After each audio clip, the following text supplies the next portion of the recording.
Presented by Ranjit Radhe Mix Masala. Happy New Year, Happy New Year, Happy New Year, Happy New Year। ए भैया हे चला यहाँ दाई ना नया साल के रंजीत से पार्टी लेवा जाए। हाँ चला हो।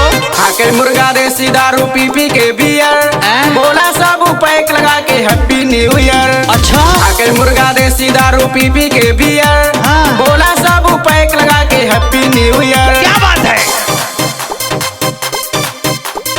ए रंजीत का भैया चखनवा लिया यहाँ ना हो बताई मुर्गा के टांग ले आई लई। अच्छा तब तो लाई गवाया आज।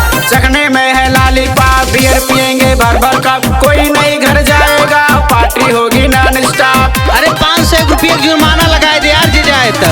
चखने में है लॉलीपॉप, बियर पियेंगे भर भर कप, कोई नहीं घर जाएगा, पार्टी होगी नॉन स्टॉप। पार्टी वाला पैक बना के बोलेंगे चीयर, कैसे बोला सब पैक लगा के हैप्पी न्यू ईयर। अच्छा आके मुर्गा देसी दारू पी पी के बियर, बोला सब पैक लगा के हैप्पी न्यू ईयर।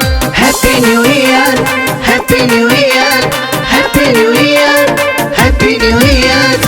हे रंजीत क्यों पार्टी हम तोरे दिखात ना है अपने मैडम के लेके नचवा का। तेजा रंजीत आएंगे, पॉपलेट लाएंगे, तावा पे फ्राई करके चखना बनाएंगे।